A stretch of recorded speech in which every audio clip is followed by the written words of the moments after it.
All Ball TV. They scared, but I'm not. They don't like comentario. Y suscribe.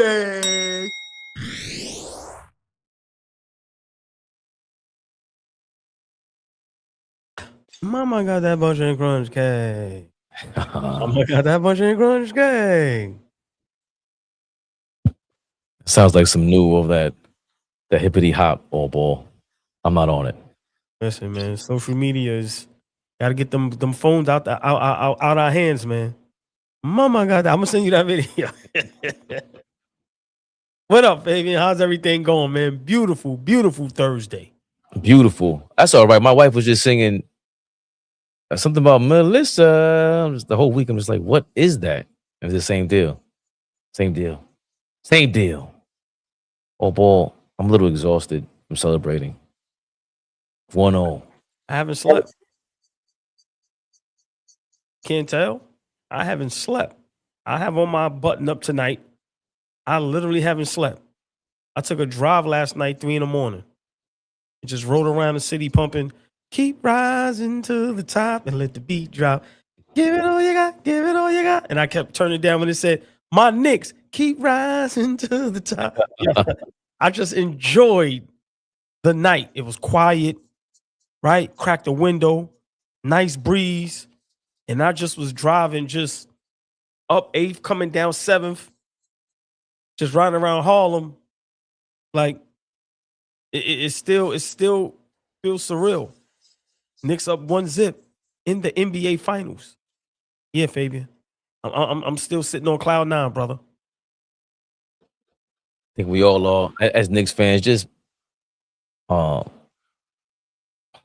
our whole lifetime being this close, up 1-0, we never been this close. The feeling of it. And, you know, as fans, we just know, the arguments we had over Brunson. Like, it could lead us, man. I know what you're talking about. And then to see it happening, Yo, I'm still doubting. I gotta ask you a question, right? Big shout out to the chat. Mo, what up, Mo? Big shout out to the members. Y'all know the drill. The Cash App is up there, ABTV3. Instagram channel, All Ball TV 3_. Big shout out to the chat. The subscribers, hit that like button, y'all. Share, like, subscribe. Members, become a member. But Fabian, I gotta ask you, and I gotta ask the chat. Brunson might be the most gangster NBA player I've seen ever. Yeah, I'm going there. And I'm not talking about physical, put him up. No, I'm not talking about that. I'm talking about just mentally, right? Who do you know in the NBA Finals after a game 1, soon as the game is over, he didn't celebrate? You know what he did? He ran down on your man. Who? Oh, the ref. Ran down on him. As soon as the clock went 0, he went straight to the referee. I don't even like saying his name. I told you what I call him. What's your man from Spider-Man? The Green Goblin. That's what I call him. He ran straight down on him and set him straight. And Shaman had to pull him off him a little bit. And he walked off and still ice grilled him. Y'all superstars ain't doing that. At this point, Fabian, if you're not rooting for Brunson, you're just a pure hater of life. You don't even have to be a fan of the Knicks or a fan of Jalen Brunson to understand what he did last night. But Fabian, we need it rewinded all the way. I mean, before that, I don't know if you can find that video, because he dribbled the ball out and literally soon as the game ended, look, yeah, run down. Yeah, look, and look back.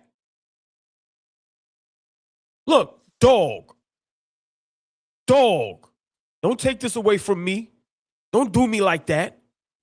You see them filing me, grabbing my jersey, smacking me all up in my face, stepping on my ankle. You see it. This is after an NBA Finals on the road. Baby, and see, so that video might go all the way back to where it was still time on the clock. No, this one doesn't. This one doesn't. Look at God Foster's face. Yo, bro, that's why I was saying yesterday, like, nah, somebody got to check these dudes, man. Someone has to check these referees, Fabian. It's a championship on the line. It's history on the line. It's legacy on the line, Fabian. You know what they say about me? I'm talking about Jalen Brunson. I play injured. Don't do me like that. Call a game fair. I ain't never seen that. Gangster. That's our leader. That's our superstar. So what I've been saying for years, years, plural, he better than SGA. He better than Luka. Yeah. The big dogs. He better than all of them. And you know why? That reason right there. That reason right there.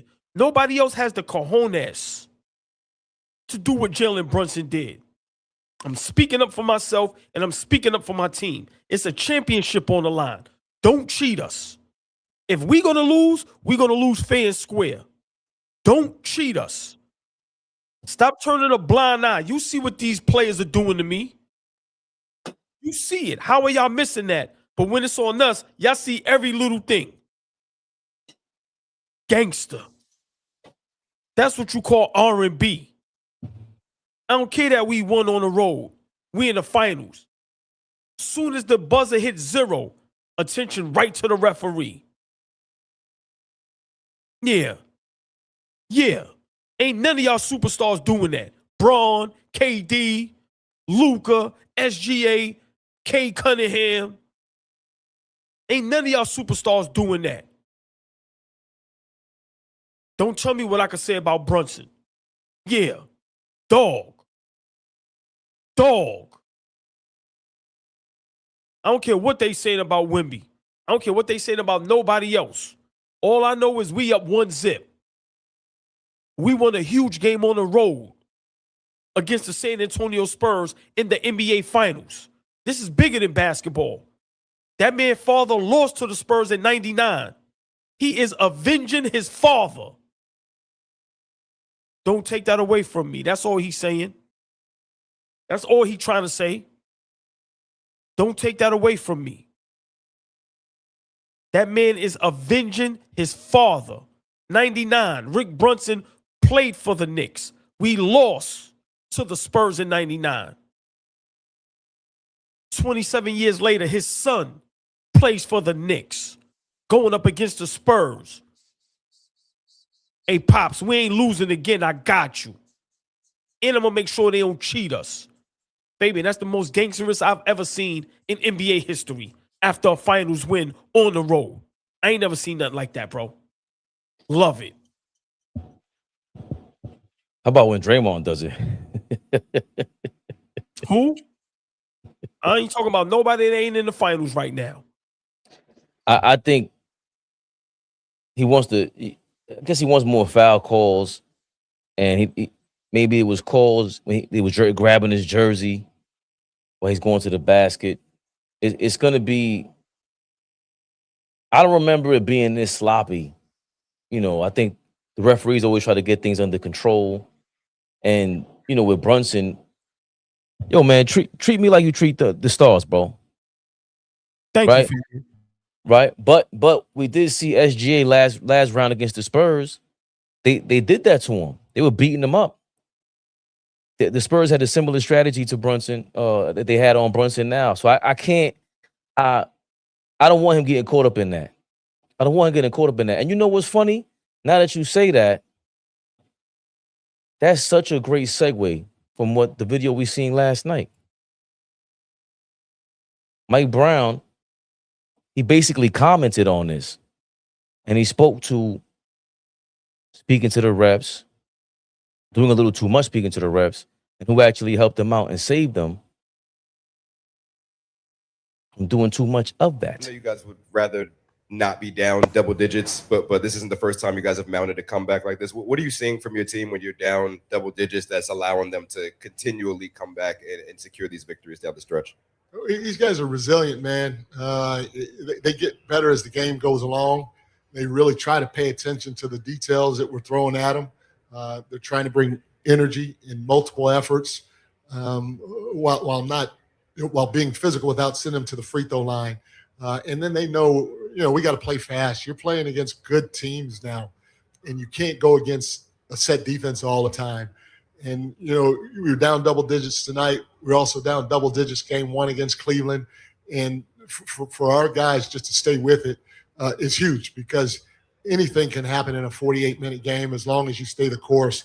And I tell you, in the first half, the officials did a good job. They're human. They're calling what they see. But, I always like to say hello to them at first. I jumped them all right away. And then I apologized to them. I said, hey, I should have said hi to you guys at least first and then jump you. But I didn't do a good job of keeping my mind present in the game, and neither did our players. We were all bitching too much at the officials, and I tell you, Rick Brunson was great. He told me to shut the hell up. Sorry, Mom. He told me to shut up, and or be quiet, and he told the rest of the team to be quiet, leave the officials alone. And it was great of him, because we were all kind of losing our mind, and I did it. The rest of the guys did it, and it helped us put our energy elsewhere, especially in the second half.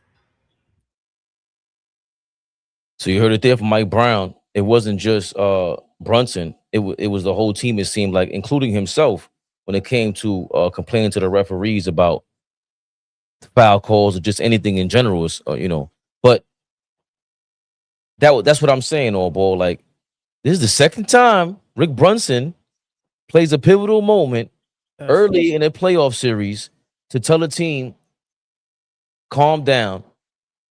Let's keep the main thing the main thing. What's the big picture here? No matter what, the referees are going to mess up or they're going to make the call. But if you're going to talk to them like that, now forget about whether you convince them or not. You're taking yourself out of the game. We're the veterans. This is part of the experience that we talked about, that maybe Mitch Johnson, maybe that coaching staff over there. We know the associate head coach has been hired by the Magic. I'm forgetting his name now. But so they got some talent over there as far as the coaching staff is concerned. And obviously as players, as a team, clearly talented. But what we know we have as an advantage is the experience. So that experience should lead to poise. And with Brunson saving that for after the game, okay, cool. But him and Josh Hart made a living so far off of being poised with the referees. I don't want to be distracted by that. You're not SGA.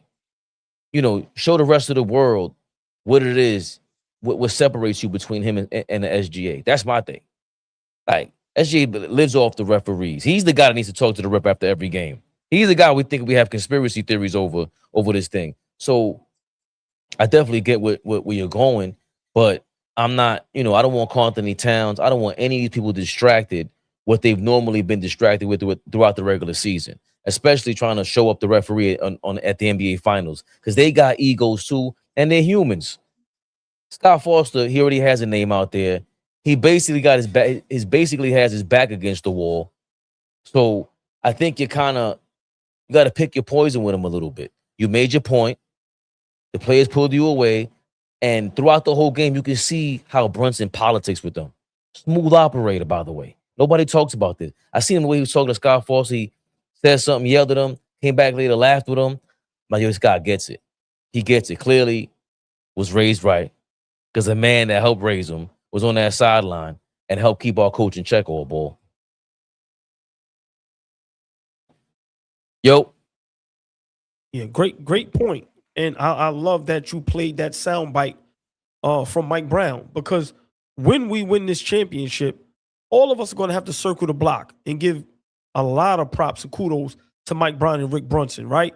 But I love the good cop, bad cop, right, with Mike Brown and Rick Brunson. I love it, because it gives the team a medium, right? It gives them a balance to where, Mike Brown is a very nice guy, but then you have Rick Brunson who's going to hold everything in check. And you have a Rick Brunson who's telling everybody, stop complaining, shut the you-know-what, and play basketball, play through it. See, the difference between Jalen Brunson and SGA is Brunson plays through it. Brunson ain't going to rely on that. Brunson is going to fight through injuries. He's going to fight through all of that. But last night, I love what he did, Fabian. At times, you have to defend yourself. It ain't about complaining. It ain't about crying. It's about telling it how it is sometimes. Sometimes these referees think they are the superstars of the game. And I think what Brunson did yesterday needed to be done. Because these referees, even though they're human, it just seems like when the officiating is against us, it tends to go a certain way. But when it's on the other end, everything is smooth, right? So I love what Brunson did, but I also love, the combination of Mike Brown and Rick Brunson on that sideline. And that's what I've been talking about for a couple seasons now. That coaching staff, right? When we had Tibbs, you had Mo Cheeks and whoever else, right? And then even this season, everybody, gave Rick Brunson some pushback, but now you see how important he is, and now you understand how important it is to have a good coaching staff on that sideline. So I love that right there. And it just goes to show you how together this team is. And Rick Brunson might be the unsung hero. He might be the chain that holds all this stuff together.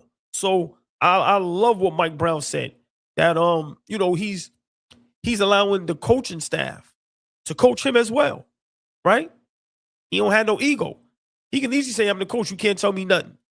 No, he's allowing everybody to have input. So I love that dynamic between him and Brunson, Rick Brunson, and also how they're coaching Jalen Brunson on the court.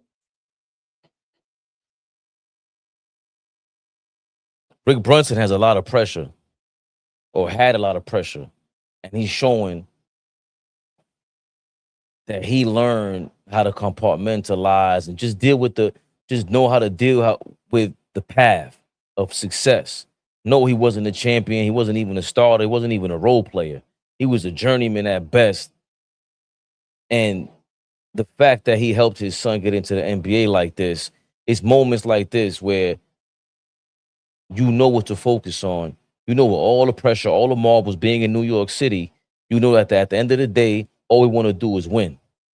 That's it. And,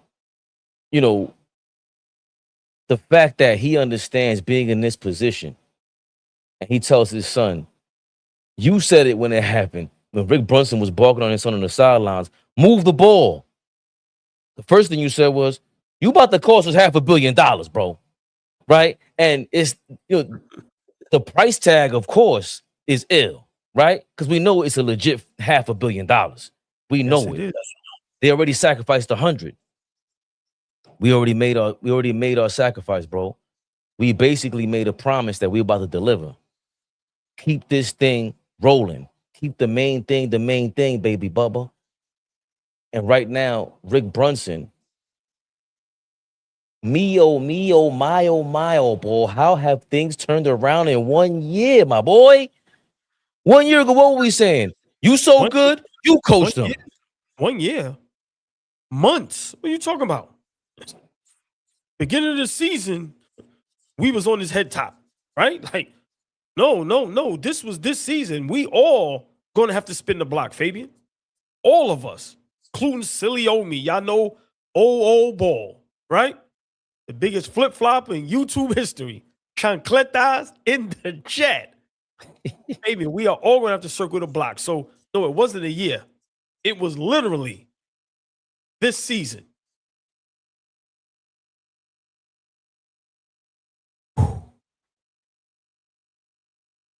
Man. And pardon. You know, I got Flea. He hates when we do this, old boy. But before you go, love the blazer. Oh, thank you, my man. You are showing us up. Next week, I'm stepping my wardrobe up. I'm letting you know right now. The suit was beautiful last night. Right now, the blazer with the t-shirt, love it. You are taking us. You're letting us know, me and Flea, step your game up.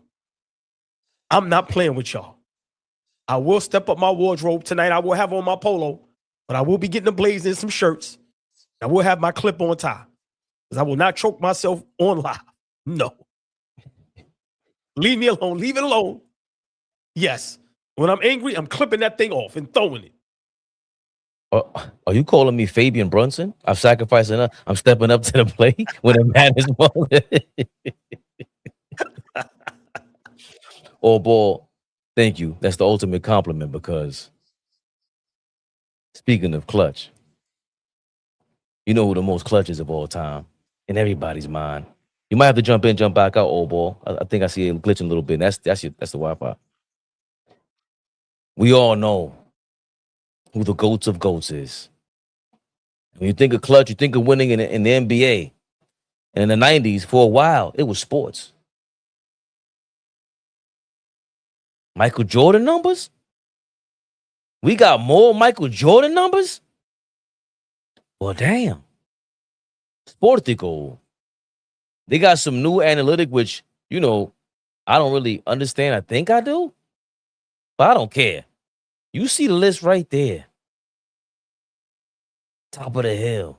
You got names like SGA, Steph Curry, LeBron. I don't know how Donovan Mitchell got on this. This list kind of don't mind Donovan Mitchell. Forget about Donovan Mitchell being on this list. I see Kobe, LeBron, Iverson, CJ McCollum, Jamal Murray. But at the top of the molehill, old boy. At the top of the molehill. Where does the cream rise? To the top. Oh yeah. Some stat over here, old boy. Players with at least 50 clutch field goal attempts in the postseason since 1997 are plotted up here. So I guess over 30 points from the field per 36 minutes. Do I fully understand what the hell this means? No. I just want to piss Flea off while he's off camera. Right. More Jordan numbers. Jordan. Our guy's killing it, man.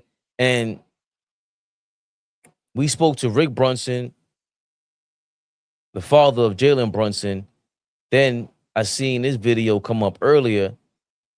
They spoke about Jalen Brunson on ESPN all ball. Jay Williams, who I'm not particularly a big fan of, but he had some things to say about our guy, Jalen Brunson. That's what they did. He's the closer. It led to a greater conversation, and I think there are a lot of guys in the NBA like this. They don't get showcased this way. He's the antithesis of almost what fan bases think about the NBA right now. Who is? Jalen Brunson. Yeah. Right? He's the antithesis. Well, guys are overpaid. Oh, he's not overpaid. Right? You think about other things like teams are tanking. They didn't tank. They built it the right way. They built the right culture around that. But load management. When is he load managing? Never. Also, like, oh, I hurt my pinky toe. I can't play. This dude hurts his knee. He hurts his ankle. He comes back in, and he closes the game down the stretch. You tell me this guy at 6'1", 6'2", isn't the most likable player in the NBA right now. How do you root against a guy like that? He's the patron saint of small guards. And I don't know, all of them, for again, Jay, you, like the Isaiah Thomas, all of you guys should be rooting for this guy right now to prove all the naysayers wrong, that you can't win with a smallish guard. Again, Jalen Brunson in regular world is not small. 6'2" is tall. He's not small, but you put him in that world and he looks tiny. And he's making the biggest plays. Smallest guy on the floor making the biggest plays. And that's why, like you said, it should be easy to root for him because of the type of player he is. But this whole team kind of embodies what he is as well. It's why, like, his personality, the Villanova stuff, it does permeate that locker room. This team's hard to kill. They're hard to kill. It's the reason why they won 12 in a row. They haven't blown out everyone, but anytime they've had a chance in a game, you've got to put them away if you've got a big lead on them. And when you don't, it's to your peril. The number. There you have it. Jay Williams was talking about this. Alan Hahn, shout out to Alan Hahn. You know, he follows the Knicks. And I like what Jay Williams said here, old ball, because he spoke to Jalen Brunson, a lot of things that we speak of him in a lot of ways. Jalen Brunson is the antithesis of what fan bases think about the NBA right now. Slow down. Why do you have to use that word? I don't know what that word means. Is that one of Giannis's brother? Antithesis? Antetokounmpo? What is that word? And if you know it, I'm going to feel some way. I'm just being honest with you. Well, I see the word anti, and then I see thesis. So when you have a thesis, it's like an opinion or a theme, something like that. So anti whatever that is. So he's anti whatever fan bases think about the NBA right now. So Jay Will, just say that. Everyone doesn't know what antithesis means. it sounds like Duke was the antithesis of wherever we went to school at. You know, they said, look, he's the antithesis. No, we don't want Giannis' brother on the Knicks.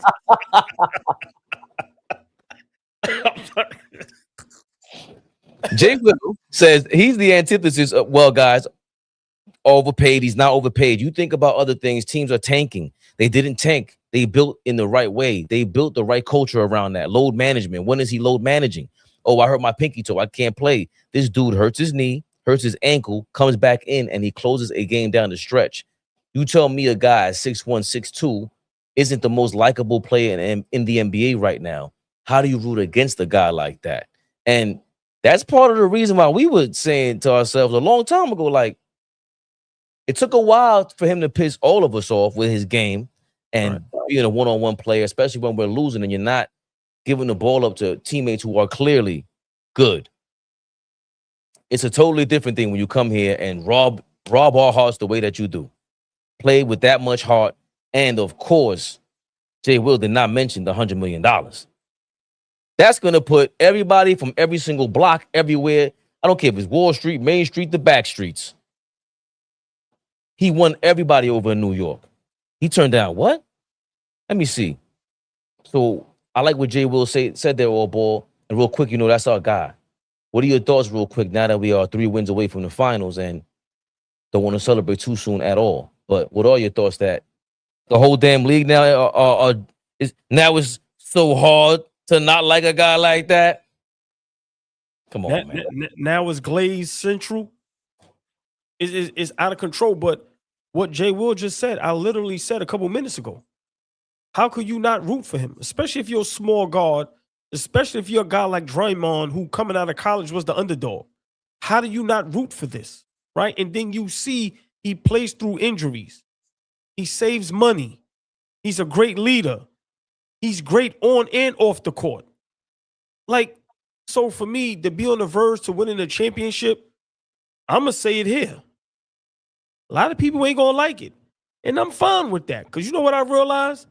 I say a lot of things people don't like, and it happens to come true. Right?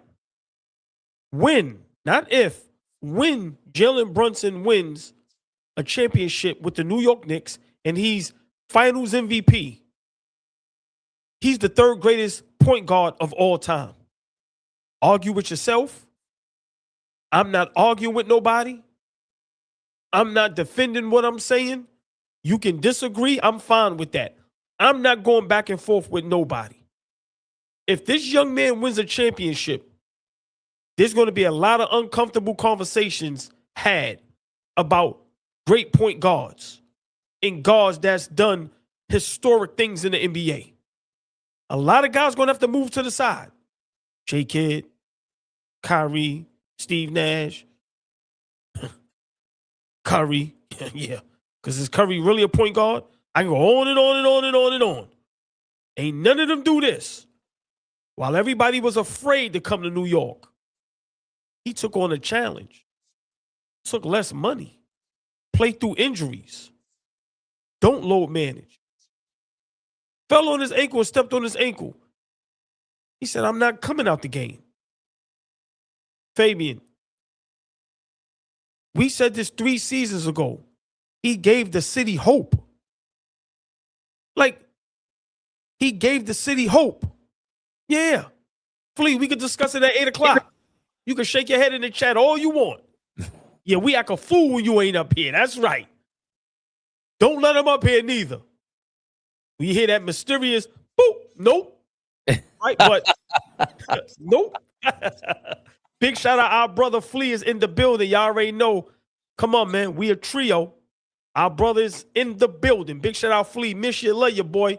But yeah, Fabian, all jokes aside, it feels surreal, right? And last night, you know, I love when Flea say do it again, right? In the whole NBA world, for some reason, it's still saying do it again. He did it again last night. How many seasons, how many games, how many playoff series does this young man have to be great for y'all to recognize how good and great he really is? Fabian, he's doing this in the land of giants. They say this is the most talented era ever. Ever. Remember, Jordan, Bird, Magic, Hakeem, Shaq, Kobe, T-Mac, Vince Carter. No, they say this is the most talented generation in NBA history, and he's dominating at 6'1", 6'2".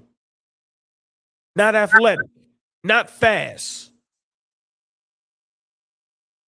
Who's the real alien?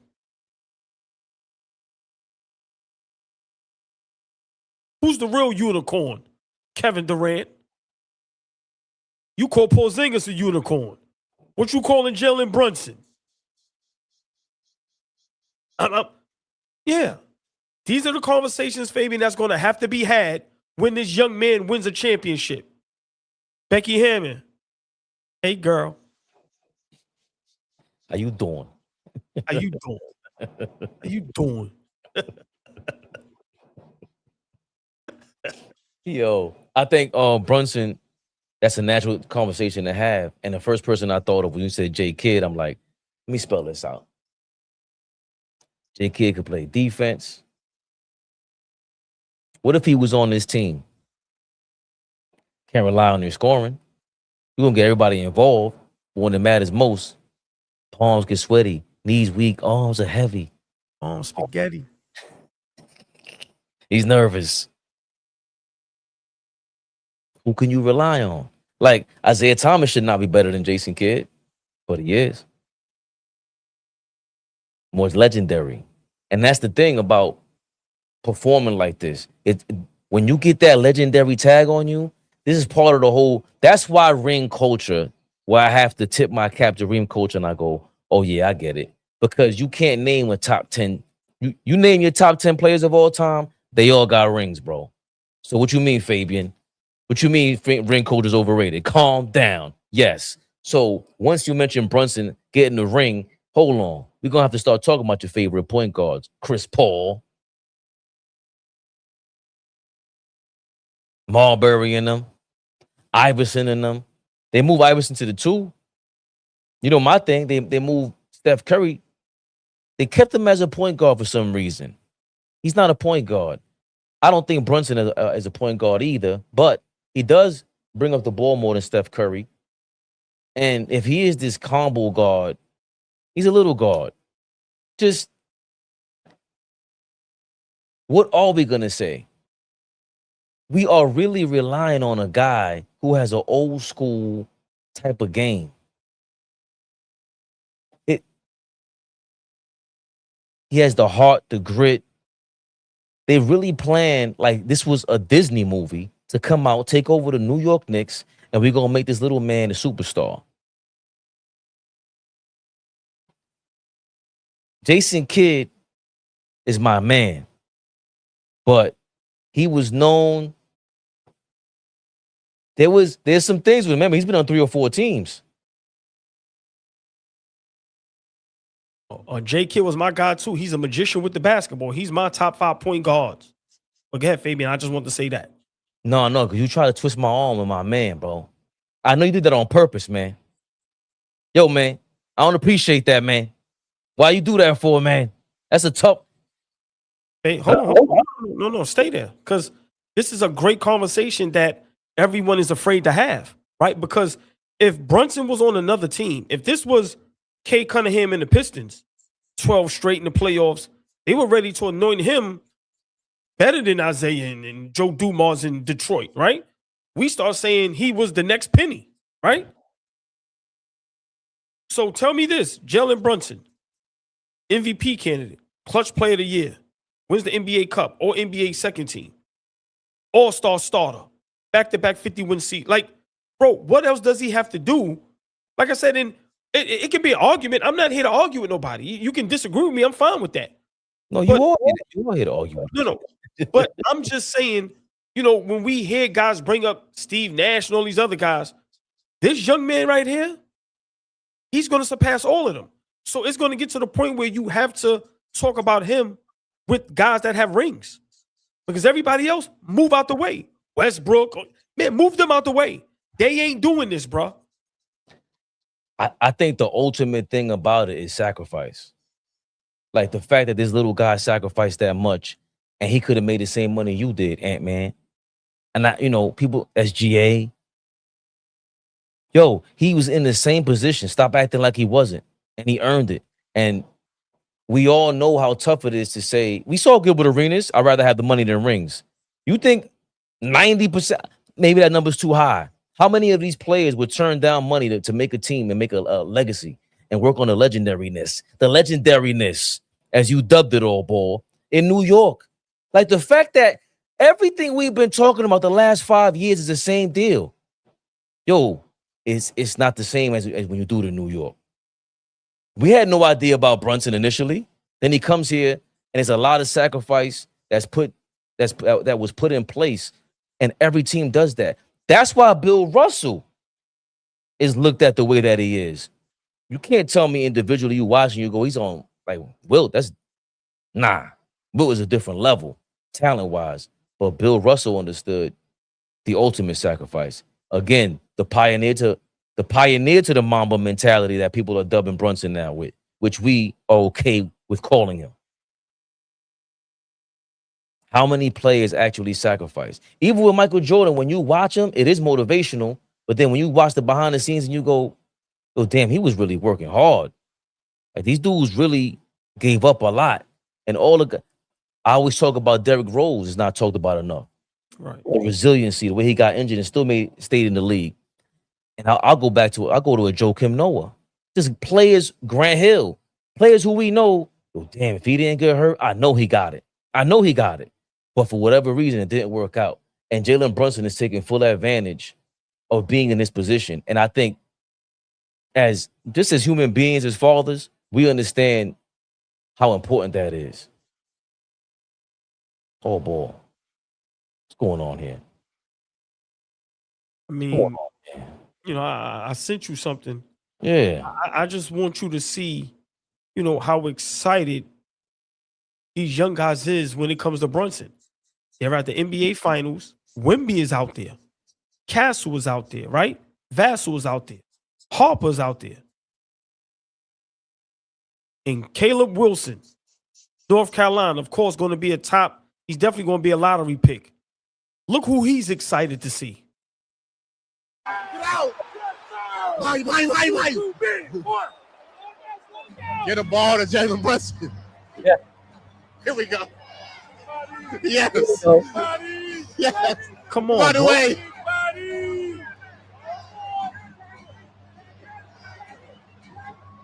No.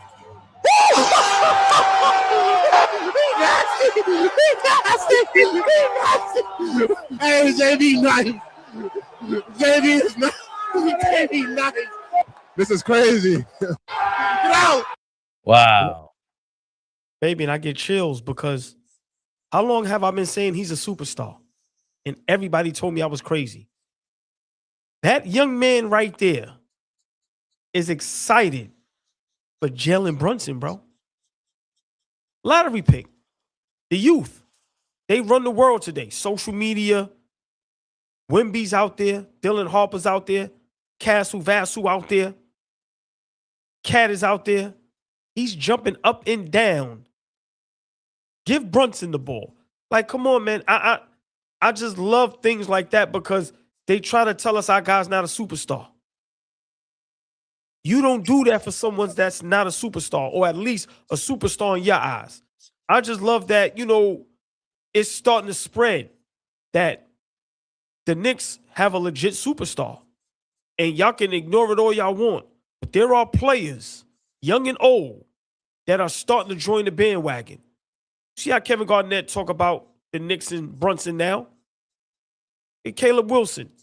Thank you, Fabian, for playing that. I just be wanting people to understand that we're not bugging. He's the real deal, man. He's him. YouTube comment, Raider. I like your comment. So I got into a big fight with a close friend last night about Brunson being better than Iverson. Man, he pissed me off. Brunson might now be but your brain can show you he will be. Or Brunson might not be right now, but your brain can show you he will be. Well, to be honest, it goes back to the conversation we were just having. How much did Iverson really sacrifice off the court for his teammates? Like, he's the infamous practice rant. Some things became legendary. Oh, I want to go out to the casino, go out to Dave & Buster's a whole night.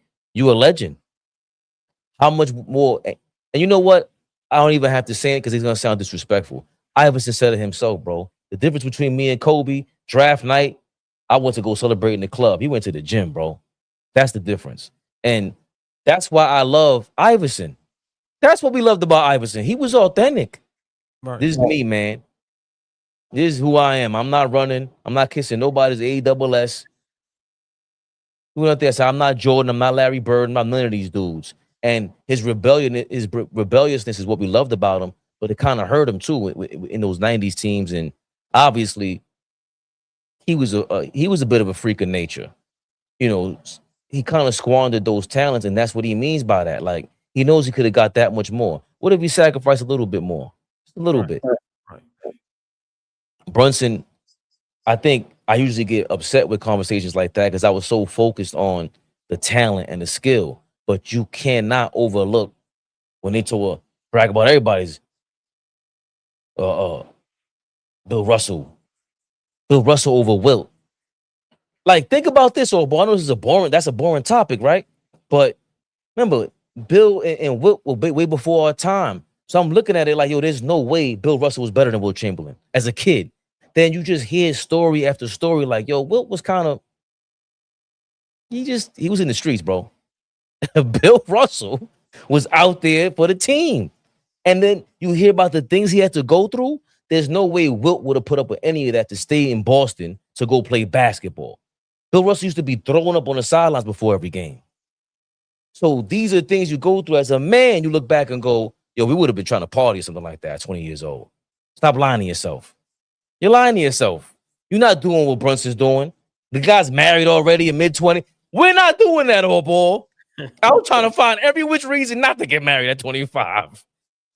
What? Why don't we live together already? We might as well get married. Like, yeah, but that's a great point, and that just got to give a shout out to his pops, man. Raised a great young man, and we're now seeing the results. He's about to bring the Knicks a championship, something that people thought could never be done in our lifetime.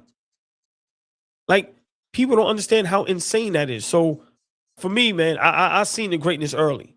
Yeah, at times he got on my nerves. That's life. But I seen the greatness, and I used to argue by myself. And listen, man, he's about to deliver the goods. Well, you hate it because you do what people thought you were doing with Brunson, what they're now doing with Wemby. And I saw Robert always spoke about this, and I should have pulled that up first. But Kendrick Perkins and them, they got a message about Mr. Wembanyama after last night's game. It was that damn Karl Anthony Towns. When you talk about making somebody smell your cologne, that's what you call making. Issey Miyake, a bar number 9. He had one of them, and Wemby know it. Now, I'm going to tell the Spurs fans this. Y'all got a problem. Y'all have a serious problem. All I know is this. The Spurs have a huge problem. The defensive player of the year got exposed last night. And I'm going to say this, and I'm going to say this, I'm going to say this, I'm going to say this. Yes, Towns played the best defensive game of his life last night. But offensively, he showed the world that Wemby can't guard him. He is a matchup problem for the Spurs. The way his ability to stretch the floor, and then he showed his versatility by his ability to put the ball on the floor and get to the basket. He was going through Wemby's chest. He wasn't shying away from physicality. And when they decided to put a smaller player on him, guess what the Knicks did? They searched him out. Here we go to you. And when Wemby came to double, he was dropping no looks. He was dropping passes. He was finding shooters. And I'm going to say this. Karl Anthony Towns is not going to stop. He's going to continue to be aggressive. And I don't want to hear about Wemby being. He wasn't done. Damn. He was going to keep going, old ball. Wemby, he's already the crown prince by any stretch of it, by any measurement. And what are your thoughts on what he said there? Oh.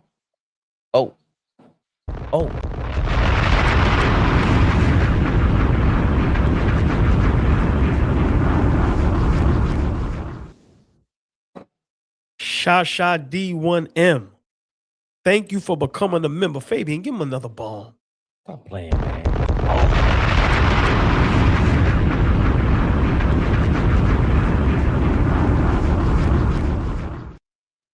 Shasha, thank you, my brother, for becoming a member.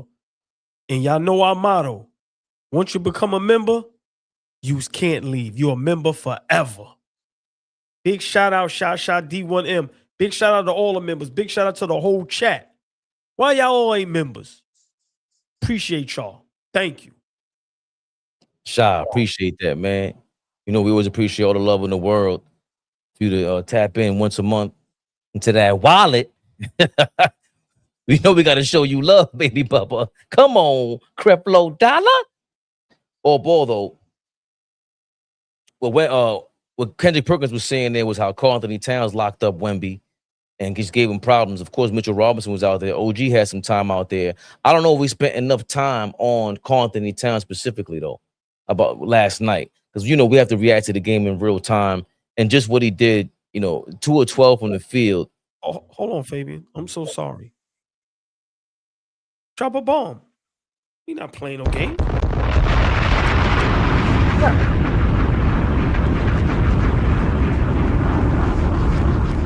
Iris Miller. I like that so much. Fabian, give her one more ball. Wow. Big shout out Iris Miller. Thank you so much. I became a member last night. Well, say it again, because like Flea said, when we drop the bomb, you can't overtalk. I gotta put it to the machine next time. Give her another thank you real quick, old ball. Iris Miller.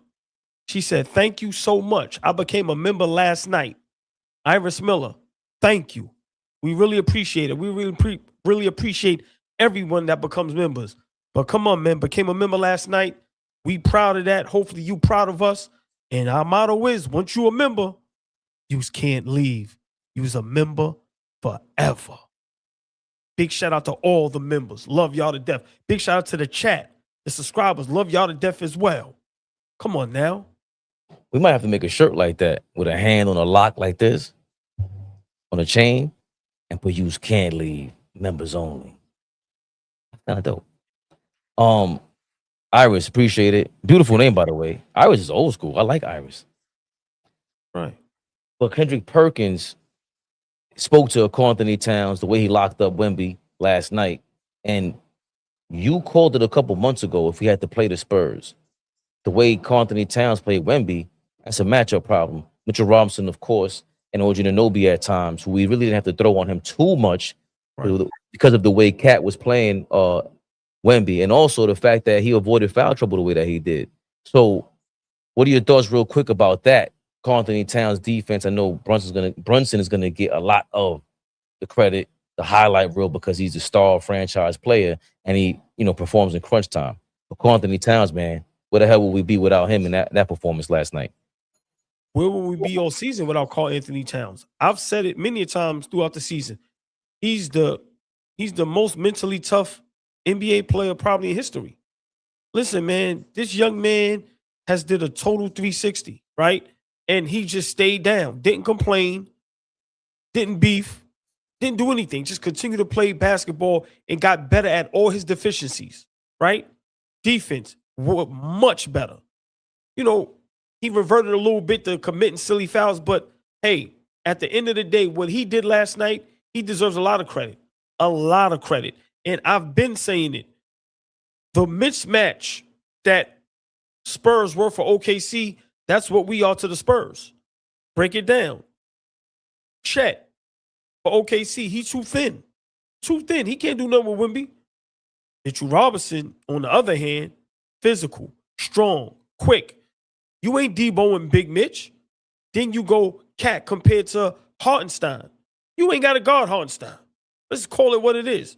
Cat, he's a threat. He could give you a 50 ball if you ain't careful. And he's gotten better defensively.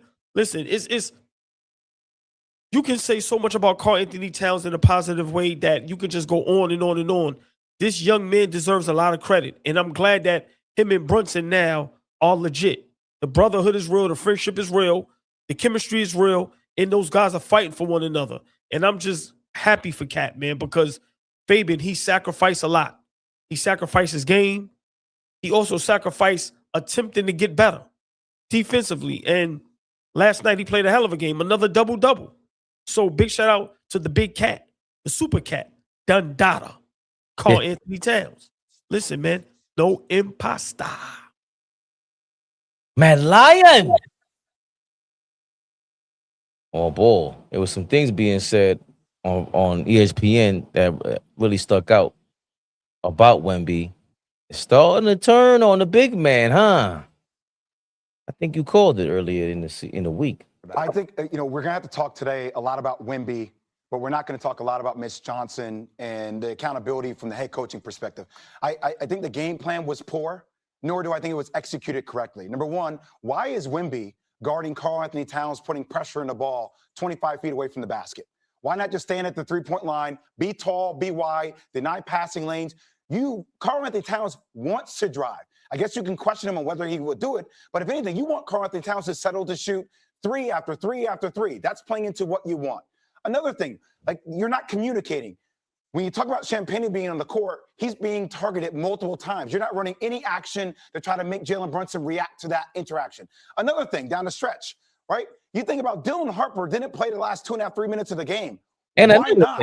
Dylan Harper gave you 16 points, 6 of 10 from the field. And I'm going to give you multiple plays just on why they're not even rotating. Now you're going to blitz. Now it's going to lead to a 3.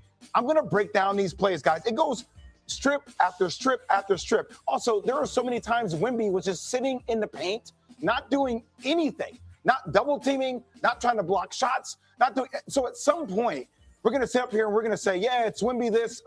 But the game plan of Mitch Johnson and the Spurs coaching staff, you got to get this team to execute defensively, because I think the margin is razor thin. I don't think the Knicks are that much better than the Spurs. I think the Spurs, if they actually execute on defense, they win this game. And that was Jay Williams on Wemby's performance, what he could have done more with the Spurs, and putting some pressure on the Spurs coach, Mitch Johnson, to make an adjustment for Wemby. Why did you have him at the top of the key, guard him, Karl Anthony Towns that way when he blew by him? And Alan Hahn, I want to play what he said because he had the opposite opinion, and then we'll react to that, old ball. Expected Wembanyama to guard Josh Hart like everybody else has done, because then he can sit in the paint. It's what he was doing against the Thunder. He wasn't really guarding Chet that often because Chet would pull him away from the basket because he has that threat from 3. So he would guard other people, and then he would be in the paint. So the thought was that Josh Hart better make some threes because he's going to have Wemby on him, and they're going to let him shoot. Didn't happen. He was guarding Cat. And so when the Knicks saw that, they're like, perfect. Play straight up one-on-one. And just to push back on the idea that he should post up against Cat, I agree with Vinny. You can't do that. He's not strong enough to deal with a guy who's 270 pounds. It's the same as Mitchell Robinson. They're strong guys. You want to wear him down? You have him do stuff like that. He's got to play this way. What can happen is the 4 guards go 3 for 19 from 3. For the Knicks. Shout out to Flea. He kind of alluded to that last night. Yo, if they ain't hitting no shots, no 3-point shots, them boys tough to watch. But you saw Jay Williams there, heavily critical on the Spurs coach, as well as Victor Wembanyama all ball. And Alan Hahn giving the opposite point of view, like, yo, he can't do that. He's not capable right now. It's weak sauce. What are your thoughts on that, though? Because you have been on that side of, yo, Wemby, why aren't you in the post? Why aren't you playing like a big man? Well, I mean, I understand the criticism, but what I don't like is, stop acting like y'all haven't seen this before. This reminds me of a young OKC going up against Braun in the Heat. It's not your time. Too young. This is Golden State going up against Boston. It's not your time. You're too young. The Celtics when they went up against Golden State, we know the outcome. When OKC with that juggernaut team went up against Mike, this is the same thing, Fabian. And Jay Will playing the game at a high level, he should understand that. Like the Spurs, if they win 2 games and this is a competitive finals, that's big kudos for them. They are a young team. One of their best players are a rookie. Wembanyama's out there. He has to do literally everything. He's 22 years old. And I'm not making no excuse for him, but this is what happens when you go up against a team that's battle tested, that has veterans, that has been there before. Maybe not the finals, but just battle tested in the playoffs. These guys weren't in the playoffs last season, right? So I get the criticism, right? But this is why I be hesitant to jump on certain bandwagons, right? Everybody's ready to crown Wembanyama. Now what happens if he loses in this fashion? Remember, he's not a great rebounder, great defender, but he struggles offensively at times, and he gets fatigued very fast. And when you play up against physical bigs that can move, that are strong, minded as well, this is the outcome. So for me, I'm not surprised. I said 6 because, like I said, it's the finals, and sometimes the Knicks do Knicks things, right? But I don't understand how these guys don't see that when you're a young team going up against a team like the Knicks right now in the basketball we're playing and being together for these many years, and you going up against basically kids, and no disrespect to them, I'm not, but just saying young as far as playoff experience, I don't understand how people gave the Spurs a chance. I really don't. I was in the same boat. You know, I had 5 games, and it could be a sweep, but I just didn't see how they're gonna counter us. If your veteran is De'Aaron Fox, respectfully, healthy, whatever it is, I just never thought much. I didn't think of him in that class, Right.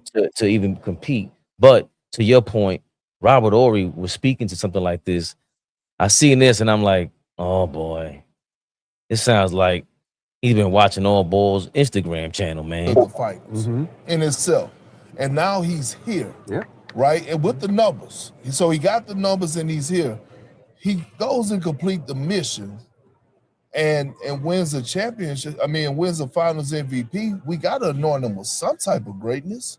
I ain't saying he's not great, but I'm just saying that he's great. I said that he's a great defensive player. But all I'm saying is they trying to make him the be all now. They're trying to like he is God's gift to basketball. I'm just saying give him time. Yeah. Give him time. Let him mature. Let him take it.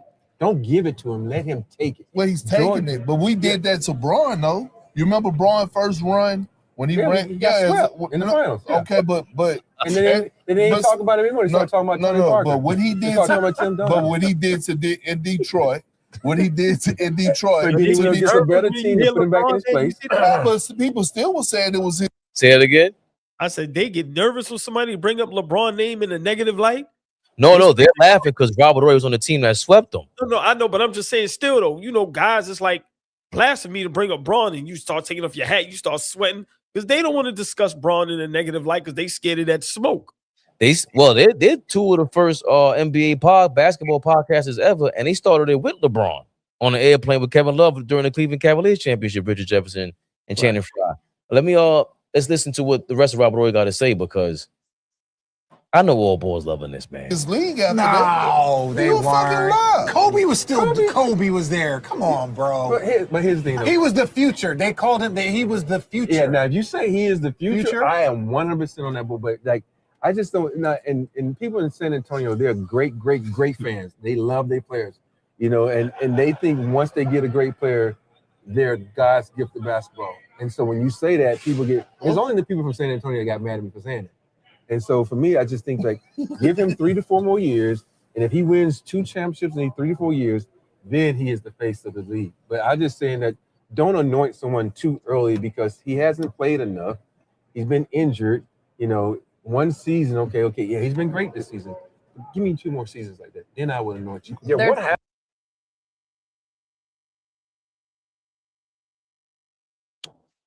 Oh, boy. I disagree with Robert Horry. I know you would, not me. I understand what he's saying, you know, in terms of anointing someone the best player in the NBA. Sure. Wemby, it was arguable, you know, with Wemby, with Joker, the Giannis's of the world. The SJ thing, I don't understand. It's only Joker in that conversation and whoever, a couple guys. But Wemby's flat out too dominant. We saw it with Shaq. We saw it with players that were just, they had an ability that nobody, if Ralph Sampson would have been healthy, it just, Akeem Olajuwon, I've always been saying the last, I don't even know how long, 20 years now. Y'all sure Michael Jordan was better than Akeem like that in 91? How? Like, just, there's no conversation. There's no talk about it. This guy was guarding 1 through 5 a lot of times on that court. Mike ain't do that. Well, Mike, you know, gave Akeem his kudos. I think he said 1 year Akeem was top 10 in every category. Yeah. Every category, he was top 10. He said Akeem was a 7-foot me. So some people are not meant to be the face, though. That's a different conversation. Like, we can't get caught up in the fact that that's not just business, the marketing. Who's going to make you come to these games? He's a freak of nature. He's a circus act, and he's good. He's good. What are we talking about right now? He sells tickets. This thing is a big deal in the NBA Finals right now because the Knicks, us, we're in this thing. But also, Wemby is a big deal, and he looks like a big deal. So I don't, you know, the greatest of all time, stuff like that. He's the only guy with a chance at that crack at this moment. Nobody else can say that they have a chance at Mike and LeBron and Wilt and these guys in the league right now. And on top of that, while I don't feel bad about it, it's not like the Luka conversation where they kept comparing him to Larry Bird, and we were like, hold on. That is pump your brakes worthy. Dog, what did you do on that court? Forget about winning. You ain't competitive like that. You ain't that competitive. Larry Bird earned our respect. He made you respect him. Wemby is making people respect him. Sure. To Alan Hahn's point, is he too weak? Absolutely. That's why he can't do what everybody wants him to do right now. Again, the fact that he's able to even play basketball right now, to me, is a marvel. That is a marvel. I didn't know every single play on that court. I'm thinking it's over for him. I'm not gonna lie to you. I really believe, and this might be a little insidious to say, a little dark, but at any given time, it could be over for him on that basketball court. He's way too big, and we know it. He could crack his leg in half. He got knocked out already in the playoffs this year. Who the hell knocks themselves out on a basketball court? It's not normal. So I understand what Robert always getting hung up about. Well, I'm pretty sure you're going to be hung up about.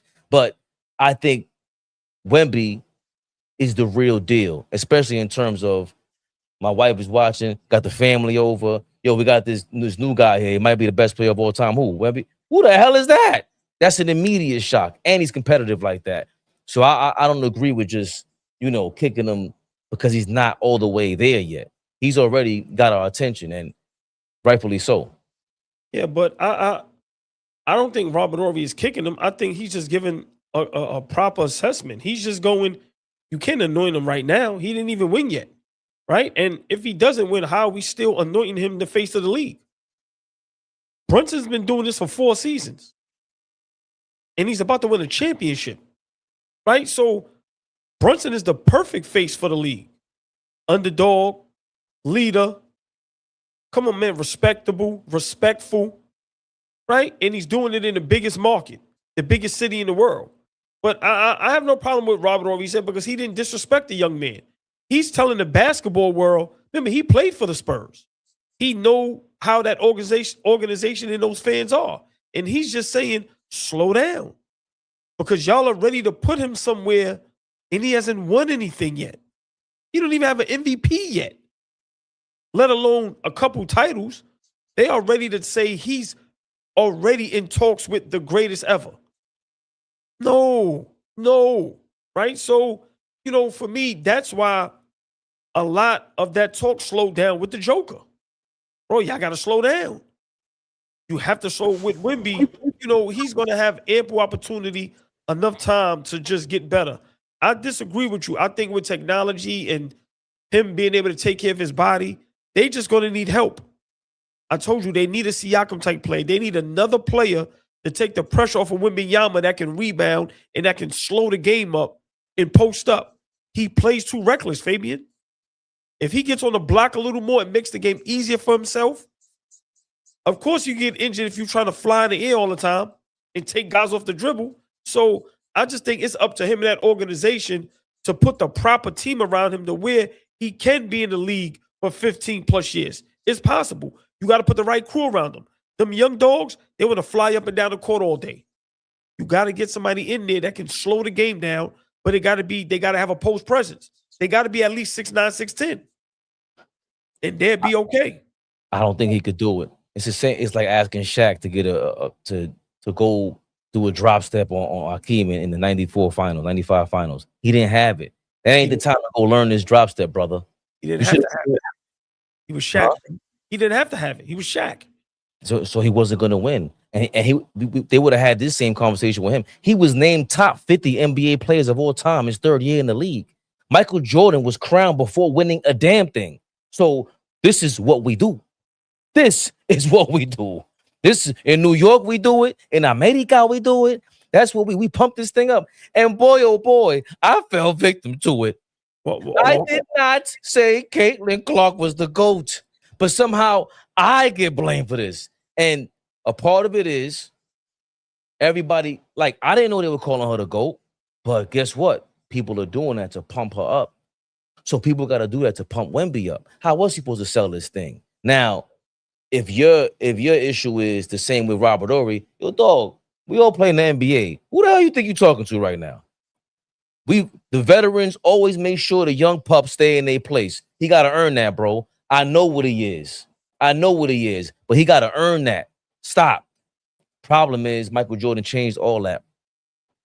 Changed all of that. And Mike knew it. He said it. He said, yo, only issue is with this era, these guys are getting paid way more money that they haven't even earned yet. I earned everything.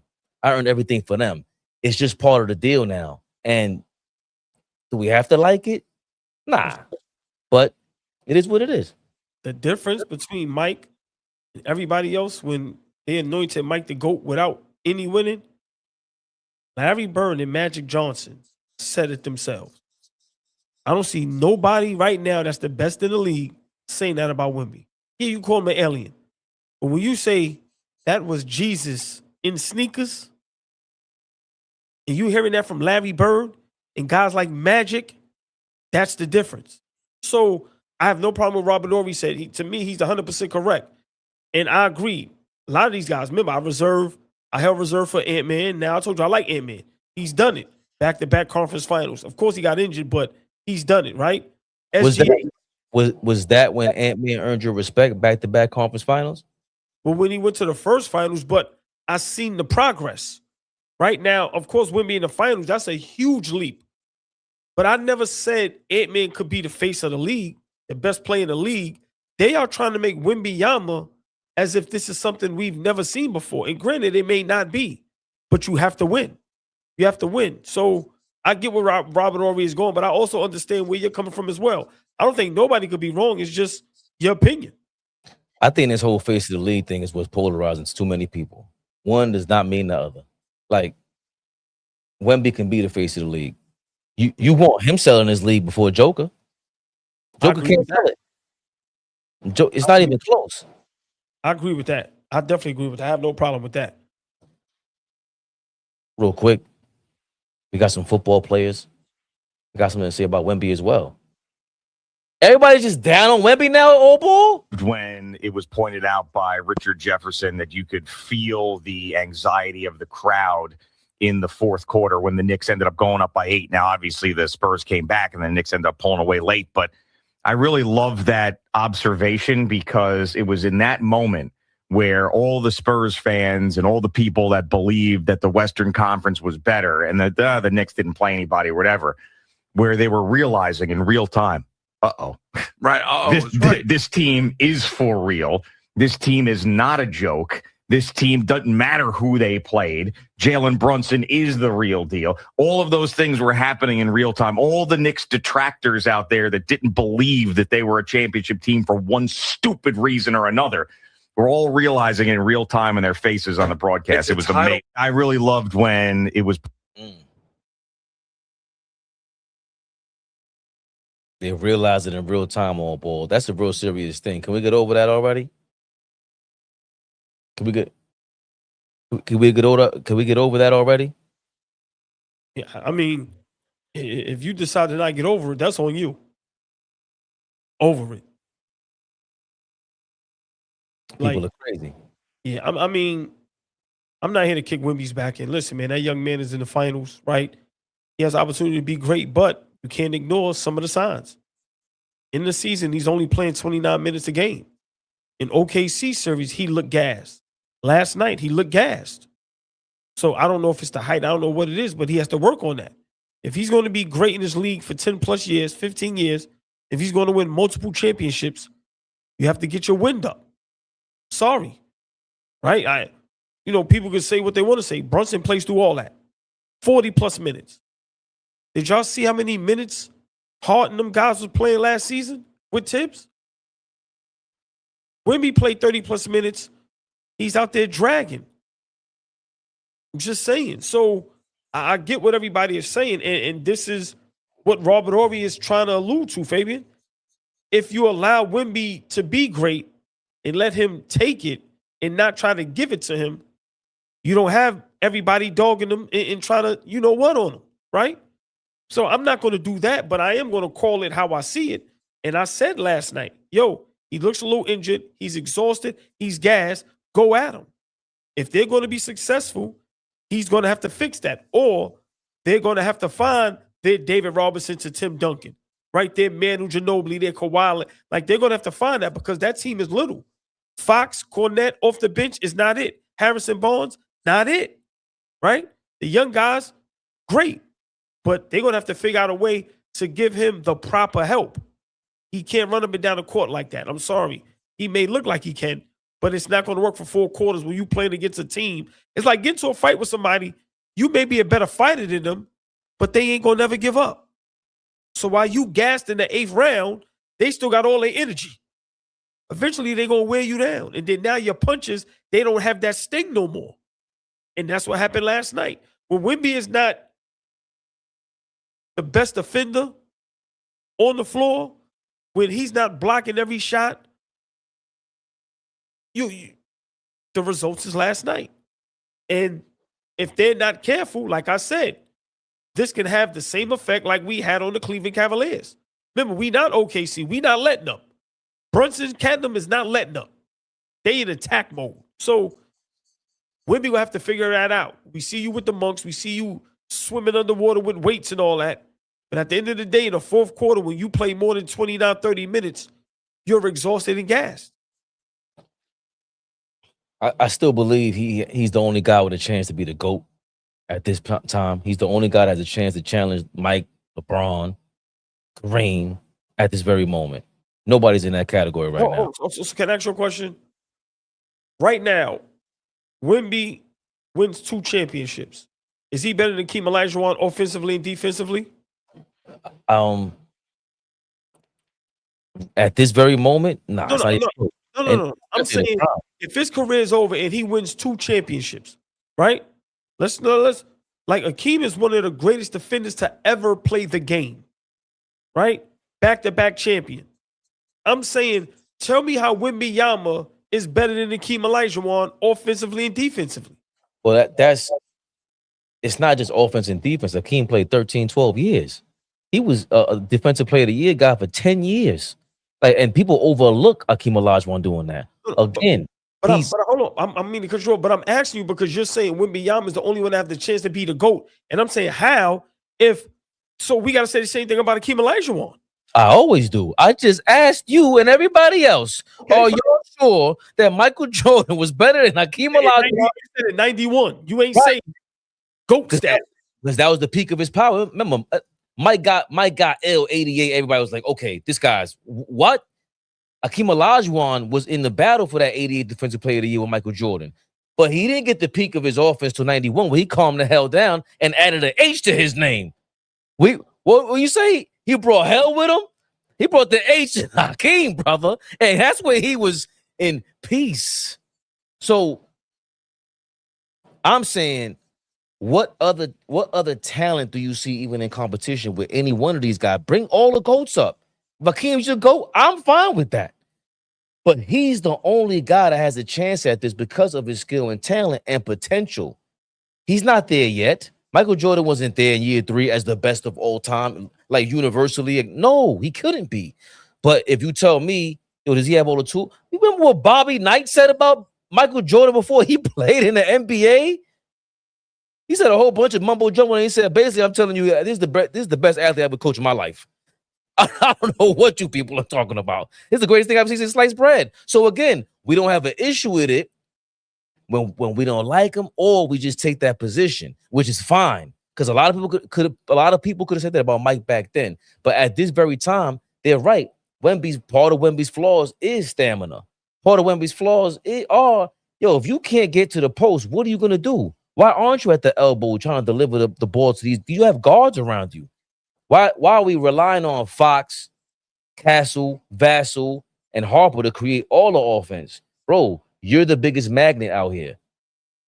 So there are things that Mitch Johnson, the whole team, everyone's going to have a lot to work on, because we know now, damn, it's going to take a lot for y'all to win, because we got the 12-round factor, like you said. We taking it old school. We going 15 rounds. What you going to do about that, Wemby? So we have that working against him. But what if he can start playing 35 minutes a game, no problem?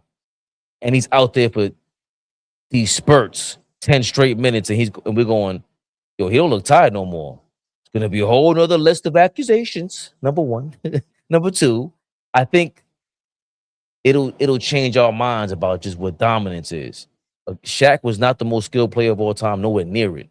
But he's in a lot of people's top 10, top 5, top 4 because of flat-out dominance. It wasn't just... At some point, he had enough skills to take that dominance and win and make his players better.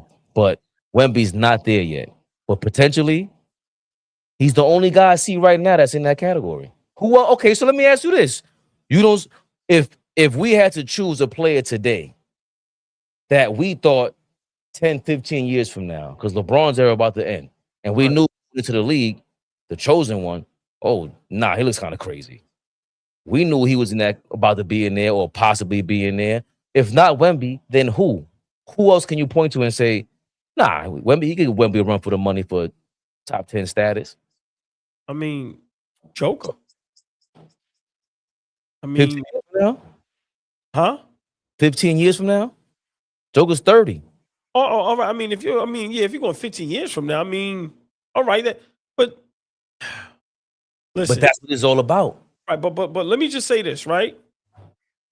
If Hakeem Olajuwon had this Spurs team with his skill set playing against the Knicks, this would be a totally different series. I'm just saying, when we talk about Wemby and talking about how great he is on both ends of the floor, I don't know if he's better than Hakeem Olajuwon. And that's what Robert Ory is talking about. Slow down. This is his first appearance in the finals. Yeah, they didn't make the playoffs last season, right? You can't knock him for that. Right now, great season. But if he doesn't win, we need to slow down, because there was a guy in Houston that was just like this, was a better rebounder, better post moves, and just as good defender. It was better offensively. I'm just saying. Like, what year? What year Olajuwon we talking about? Might not have been his third. But Wemby, hold on. But Wemby third year, he didn't win MVP. He's not the best player in the league. Unanimous defensive player of the year. Okay, the best defensive player of the year. He's not the best basketball player in the league. And no, it's arguable he is. And Hakeem Olajuwon, it was arguable he was the best. It's arguable for a lot of players. It's arguable for Joker. It's arguable for Luka. It's arguable for Jalen Brunson right now. I don't think so. I'm saying me and why Wemby is being hyped the way that he is. I'm saying third year Hakeem Olajuwon, fourth year Hakeem Olajuwon. If I'm watching basketball back then and people arguing Mike over the defensive player of the year over Hakeem Olajuwon, I would have been livid. I would have been the dude's tight, like, yo, bro, Hakeem Olajuwon he's an alien. Ralph Sampson, remember, and this is at a time where Hakeem without the H was bugged out and got kicked out of a finals game. That's why I say, what you talking about? Because if it's 94 Hakeem, and he's practicing Ramadan and all that, we ain't got a chance in the world against the Hakeem Olajuwon, bro. Right. I'm just saying we got to stop saying we ain't seen this before. Now, maybe because he's 7'5", but the skill set of a guy dominating on both ends of the floor, we've seen it before.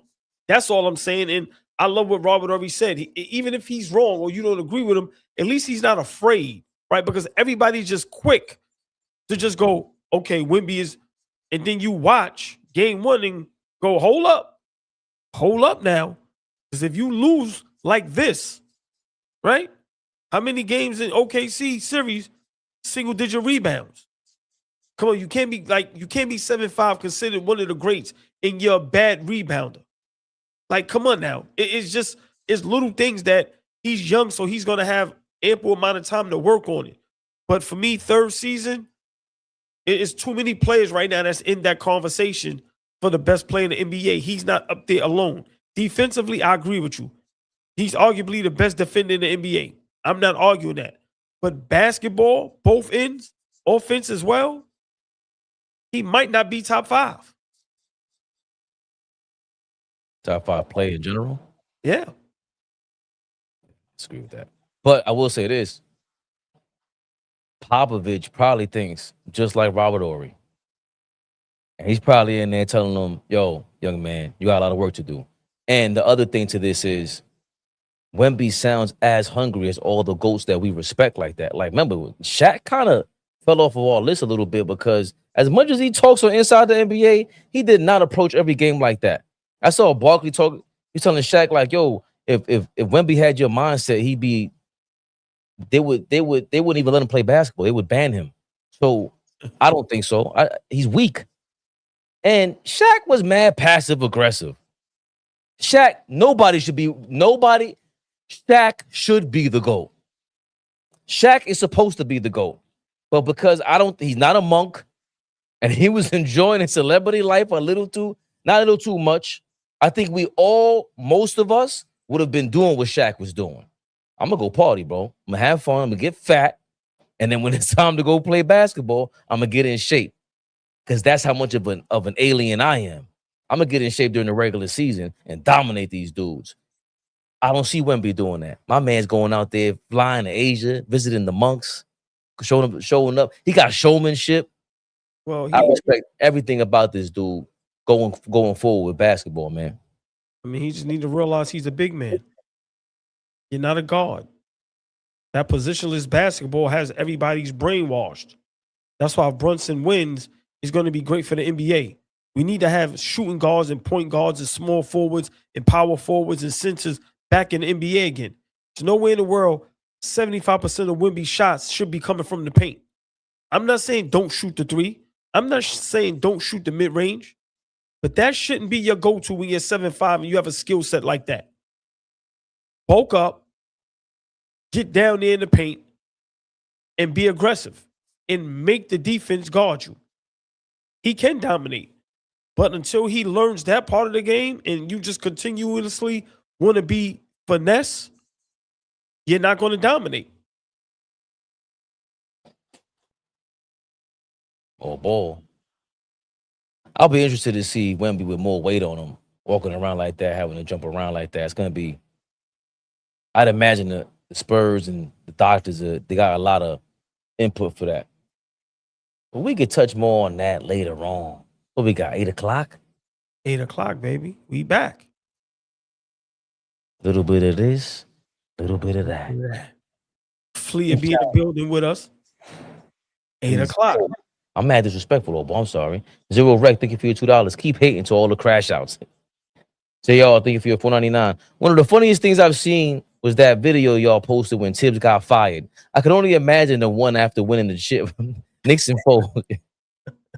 He was tight. Tight wasn't the word. Woo. 1 year later. Say y'all, don't put the refs in position to dictate the game. Gotta call them out sometimes, though, JR. I get what you're saying, though. I get what you're saying, but listen, you gotta call them out. Somebody gotta put them on Front Street. Like, seriously, because it's starting to get out of control. This is not a regular season game. It's not the first round. This is the NBA Finals. History and legacy is on the line. Call the game right. JR, you talking to Brunson or you talking to Adam Silver? That's all I'm gonna say. Albert Griffin. Brunson is the predator and aliens versus predator. That's crazy. +1. Tom Brady consistently took pay cuts so that he was surrounded by good players. Let's hope Jalen Brunson and Cat does the same. We can continue to surround them with talent year after year. 5 years, $250 million each. Yo, they're not gonna say it, but if the Knicks really are a stock, what's stopping the owner from giving Brunson and Cat stock in the Knicks, bro? Yeah. It's gonna get very interesting in New York City. YouTube commentator, thanks for all the love always, man. Michael Jordan is to LeBron James is what Brunson is to Allen Iverson.